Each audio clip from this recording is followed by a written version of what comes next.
ഇന്ത്യയുടെ നടപടി ചർച്ച ചെയ്യാൻ പാകിസ്ഥാനിൽ ദേശീയ സുരക്ഷാ കൌൺസിൽ യോഗം ഇന്ന് ചേരും. അതേസമയം സൈനിക നടപടി അടക്കമുള്ള കാര്യങ്ങൾ ചർച്ച ചെയ്യാൻ പ്രതിരോധ മന്ത്രി രാജ്നാഥ് സിംഗിന്റെ അധ്യക്ഷതയിൽ സർവകക്ഷി യോഗം ചേരും. ജമ്മുവിൽ മുഖ്യമന്ത്രി ഒമർ അബ്ദുള്ളയുടെ അധ്യക്ഷതയിലും യോഗം ചേരുന്നുണ്ട്.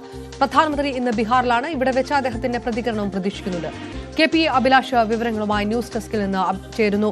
അഭിലാഷ്, സൈനിക നടപടി ഉടനുണ്ടാകണം എന്ന് ഒരു രാജ്യമൊട്ടാകെ പറയുമ്പോഴും ഇന്ത്യയെ സംബന്ധിച്ചിടത്തോളം അത് വളരെയധികം കാര്യങ്ങൾ പരിഗണിച്ചുകൊണ്ട് മാത്രമേ മുന്നോട്ട് പോകാൻ കഴിയുകയുള്ളൂ. അതല്ലാതെ സിന്ധു നദീജല കരാർ മരവിപ്പിക്കുക അടക്കമുള്ള ഇതുവരെ യുദ്ധകാലത്ത് പോലും കേൾക്കാത്ത കടുത്ത നടപടികളിലേക്ക് ഇന്ത്യ കടക്കുകയും ചെയ്തിട്ടുണ്ട്. അതിനപ്പുറത്തേക്ക് ഉള്ള സൈനിക നടപടികൾ ഏത് തരത്തിലാകും എന്നുള്ളതൊക്കെ ഇനി ഇപ്പോൾ ചേരുന്ന യോഗങ്ങളാകുമോ തീരുമാനിക്കുക? ഏതെങ്കിലും തരത്തിലുള്ള പ്രസ്താവനകൾ, പ്രത്യേകിച്ച് പ്രതിരോധ മന്ത്രി അടക്കമുള്ളവരുടെ പ്രസ്താവനകളെ അതുമായി കൂട്ടിച്ചേർത്ത് വായിക്കണം. അപർണ, വളരെ പ്രധാനപ്പെട്ട യോഗങ്ങൾ ഇന്ന് നടക്കുന്നുണ്ട്. അതിൽ സർവകക്ഷി യോഗമാണ് ഏറ്റവും എടുത്തു പറയേണ്ടത്. പക്ഷേ ഈ സർവകക്ഷി യോഗത്തിൽ ഒരുപക്ഷെ ഇന്ത്യ ഏത് തരത്തിലാണ് സൈനികമായി തിരിച്ചടി നൽകാൻ പോകുന്നത്, അത്തരം കാര്യങ്ങളോ പരാമർശങ്ങളോ ഉണ്ടാകും എന്ന് നമുക്ക് അനുമാനിക്കാനാവില്ല. പക്ഷേ നമുക്കറിയാം, ഈ തീവ്രവാദ ആക്രമണം നടന്നതിന് തൊട്ടു പിന്നാലെ തന്നെ രാജ്യത്തിന്റെ ആഭ്യന്തരമന്ത്രി അമിത്ഷായുടെയും അല്ലെങ്കിൽ പ്രതിരോധ മന്ത്രി രാജ്നാഥ് സിംഗിന്റെയും ഒക്കെ ഭാഗത്ത് നിന്നുണ്ടായ പ്രതികരണങ്ങളിൽ നിന്ന് തന്നെ ഇതിന് ശക്തമായ തിരിച്ചടി ഇന്ത്യ നൽകും എന്നത് ഉറപ്പിക്കാവുന്ന ഒന്നാണ്. പക്ഷേ അപർണ സൂചിപ്പിക്കുന്നത് പോലെ ഏത് സമയത്ത് എപ്പോൾ ആയിരിക്കും ഈ തിരിച്ചടി എന്നത് നമുക്ക് പ്രവചിക്കാൻ പറ്റുന്ന ഒന്നല്ല. കാരണം ഇന്ത്യയെ സംബന്ധിച്ചിടത്തോളം ഇത്തരം തിരിച്ചടികൾ നൽകുമ്പോൾ അതുമായി ബന്ധപ്പെട്ട കൃത്യമായ തെളിവുകളും വിവരങ്ങളും ഒക്കെ ശേഖരിക്കാറുണ്ട്. അതായത് പാകിസ്ഥാൻ പോലെയല്ല ഇന്ത്യ മറ്റ് രാജ്യങ്ങളുമായി അടക്കം മികച്ച നയതന്ത്ര ബന്ധം പുലർത്തുന്ന, അന്താരാഷ്ട്ര നയതന്ത്ര ചട്ടങ്ങൾ പാലിച്ചു വരുന്ന രാജ്യങ്ങളിൽ ഒന്നാണ് ഇന്ത്യ. അതുകൊണ്ട് തന്നെ പാകിസ്ഥാന് നേരെ ഒരു സൈനിക നീക്കം നടത്തുകയാണ് എങ്കിൽ, അതായത് പാകിസ്ഥാനിലെ തീവ്രവാദ കേന്ദ്രങ്ങളെ ഇല്ലാതാക്കുന്നതിന് വേണ്ടിയുള്ള മിന്നൽ ആക്രമണങ്ങൾ ഇന്ത്യ നടത്തുകയാണ് എങ്കിൽ അതിന്റെ കാരണം എന്ത് എന്നതിന് കൃത്യമായി തെളിവ് ഇന്ത്യ ശേഖരിക്കുകയും അത് അന്താരാഷ്ട്ര സമൂഹത്തിന് നൽകുകയും ചെയ്യുന്ന ഒരു സാഹചര്യം ഉണ്ടാകും. അതായത് ഇപ്പോൾ ഇന്ത്യയിൽ നടന്നിട്ടുള്ള ഈ ഭീകരാക്രമണത്തിൽ പാകിസ്ഥാന്റെ പങ്കെന്ത്, പാക് സൈന്യത്തിന്റെ പങ്കെന്ത്, പാക് ചാര സംഘടനയായ ISIയുടെ പങ്കെന്ത്, ഇതുമായി ബന്ധപ്പെട്ട കൃത്യമായ തെളിവുകൾ രഹസ്യാന്വേഷണ വിഭാഗം ശേഖരിക്കുന്നുണ്ട്. അതിനുശേഷം മാത്രമായിരിക്കും തിരിച്ചടി ഉണ്ടാവുക. അതുമാത്രവുമല്ല, ഇന്ത്യയുടെ രഹസ്യാന്വേഷണ വിഭാഗം ഇപ്പോൾ നൽകുന്ന റിപ്പോർട്ട് അനുസരിച്ച് ഇങ്ങനെ ഒരു തീവ്രവാദ ആക്രമണം നടക്കുമ്പോൾ അതിന് എല്ലാവിധ ഒരുക്കങ്ങളും അല്ലെങ്കിൽ തയ്യാറെടുപ്പുകളും സഹായവും പാക് സൈന്യത്തിന്റെ ഭാഗത്ത് നിന്ന് ഉണ്ടായിട്ടുണ്ട്. മാത്രവുമല്ല, പാകിസ്ഥാനിലെ ആഭ്യന്തര പ്രശ്നങ്ങളും അവിടെ സൈന്യം നേരിടുന്ന പ്രതിസന്ധിയും ഒക്കെയാണ് ഇത്തരത്തിൽ വീണ്ടും ഇന്ത്യക്ക് നേരെ തിരിയാൻ ഉണ്ടായിട്ടുള്ള സാഹചര്യം എന്നുകൂടിയാണ് രഹസ്യാന്വേഷണ വിഭാഗം വിലയിരുത്തുന്നത്.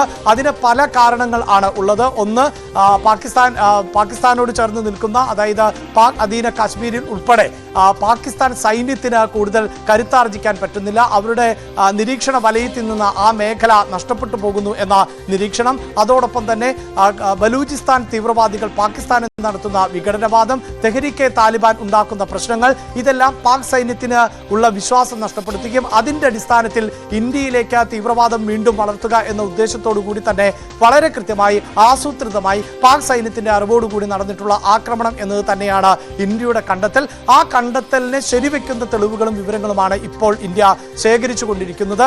മാത്രവുമല്ല, ഈ തയ്യാറെടുപ്പോടുകൂടി നടന്നിട്ടുള്ള ഒരു ആക്രമണം എന്നതുകൊണ്ട് തന്നെ ഏത് നിമിഷവും ഇന്ത്യ തിരിച്ചടിക്കും എന്ന വിലയിരുത്തൽ പാകിസ്ഥാനുമുണ്ട്. അതുകൊണ്ട് തന്നെയാണ് പാകിസ്ഥാൻ ഇപ്പോൾ അടിയന്തരമായി യോഗം വിളിച്ചിട്ടുള്ളത്, സുരക്ഷാ സമിതിയുടെ യോഗം ചേരുന്നത്. അത് ആ ഒരു പശ്ചാത്തലത്തിൽ വളരെ പെട്ടെന്ന് ഇന്ത്യയുടെ ഭാഗത്ത് നിന്ന് തിരിച്ചടി ഉണ്ടാകും എന്ന് നമുക്ക് പ്രതീക്ഷിക്കാനാവില്ല. വളരെ കൃത്യമായ ആസൂത്രണത്തോടു കൂടിയുള്ള തീവ്രവാദ കേന്ദ്രങ്ങളെ മാത്രം ലക്ഷ്യം വെച്ചുള്ള ഒരു ആക്രമണത്തിനാണ് സാധ്യത. ഇപ്പോൾ ഈ തീവ്രവാദ കേന്ദ്രങ്ങൾക്ക് വളരെ കൃത്യമായി സൈന്യത്തിന്റെ സഹായമുണ്ട് എന്നും കരമാർഗമുള്ള ഒരു ആക്രമണത്തെ ചെറുക്കാൻ പാകിസ്ഥാൻ സജ്ജമായി നിൽക്കുന്നുവെന്നും കൂടുതൽ സേനകളെ അടക്കം ഈ അതിർത്തി പ്രദേശത്ത് വിന്യസിച്ചിട്ടുണ്ട് എന്നും ഇന്ത്യൻ രഹസ്യാന്വേഷണ വിഭാഗത്തിന്റെ കണ്ടെത്തലുകൾ. അതുകൊണ്ട് തന്നെ അത്തരത്തിലൊരു ആക്രമണം വളരെ പെട്ടെന്ന് ഉണ്ടാകുവാനുള്ള സാധ്യത കുറവാണ്. എന്നിരുന്നാൽ പോലും സാധാരണ നമുക്കറിയാം, ഇതിനു മുമ്പ് 2014-ലും 2019-ലുമാണ് പ്രധാനപ്പെട്ട ആക്രമണങ്ങൾ ഇന്ത്യ നടത്തിയത്.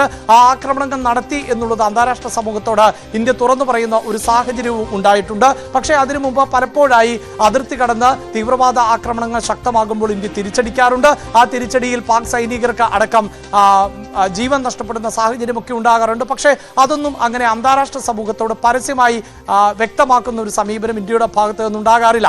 ഇവിടെ ഇതാ അപർണ നമുക്കറിയാം വളരെ കൃത്യമായി ജാതിയും മതവും ഒക്കെ തെരഞ്ഞു പിടിച്ചുകൊണ്ട് ഇന്ത്യയിൽ വിഘടനവാദത്തെ പ്രോത്സാഹിപ്പിക്കുക, ഇന്ത്യയുടെ മതേതരത്വത്തെ തകർക്കുക, ഇന്ത്യയിൽ തന്നെ വലിയ കലാപങ്ങൾ സൃഷ്ടിക്കുക എന്ന ഉദ്ദേശത്തോടു കൂടി നടന്നിട്ടുള്ള ഒരു ആക്രമണം ആയതുകൊണ്ട് തന്നെ പാകിസ്ഥാനിലെ തീവ്രവാദ കേന്ദ്രങ്ങളെ ലക്ഷ്യമിട്ടുകൊണ്ടുള്ള സൈനിക നടപടി ഉറപ്പായും നമുക്ക് പ്രതീക്ഷിക്കാവുന്നതാണ്. അത് പക്ഷേ വളരെ കരുതലോടുകൂടിയുള്ള ആക്രമണം ആയിരിക്കും. പ്രത്യേകിച്ച് പാകിസ്ഥാനിലെ സാധാരണക്കാരായ ജനങ്ങളെ ബുദ്ധിമുട്ടിക്കുന്ന അല്ലെങ്കിൽ അവർക്ക് ജീവഹാനി സംഭവിക്കുന്ന തരത്തിലുള്ള ഒരാക്രമണത്തിനായിരിക്കില്ല ഇന്ത്യ തയ്യാറെടുക്കുക. മറിച്ച് പാകിസ്ഥാനിൽ സൈന്യത്തിന്റെ സഹായത്തോടെ സുരക്ഷിതമായി പ്രവർത്തിക്കുന്ന ഇത്തരം തീവ്രവാദ ക്യാമ്പുകളെ ഇല്ലാതാക്കുന്നതിന് വേണ്ടിയുള്ള സൈനിക നീക്കം തന്നെയായിരിക്കും ഇപ്പോൾ നടക്കാൻ പോകുന്നത്. എന്തായാലും ഇന്ന് ചേരുന്ന സർവകക്ഷി യോഗത്തിൽ അതുമായി ബന്ധപ്പെട്ട വിവരങ്ങളൊന്നും തന്നെ വിശദീകരിക്കുവാനുള്ള സാധ്യതയില്ല.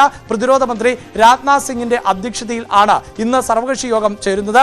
എല്ലാ രാഷ്ട്രീയ പാർട്ടികളുടെയും നേതാക്കളോടൊപ്പം അധ്യക്ഷന്മാരോടൊപ്പം തന്നെ 5 പാർലമെന്റ് എംപിമാരെയും ഇതര രാഷ്ട്രീയ പാർട്ടികളിലെ എംപിമാരെയും ഈ യോഗത്തിലേക്ക് ക്ഷണിച്ചിട്ടുണ്ട് എന്നാണ് വിവരം. ഈ തീവ്രവാദ ആക്രമണം നടന്നതിന് ശേഷം രാജ്യത്തെ സ്ഥിതിഗതികൾ, മറ്റു മേഖലകളിൽ ഉൾപ്പെടെ തീവ്രവാദ സാധ്യതകൾ ഉണ്ടായിരുന്നു. കഴിഞ്ഞ ദിവസം നമുക്കറിയാം ഇതിന് തൊട്ടു പിന്നാലെയാണ് മറ്റു ഭീകരരെ ഇന്ത്യ വധിച്ചത്.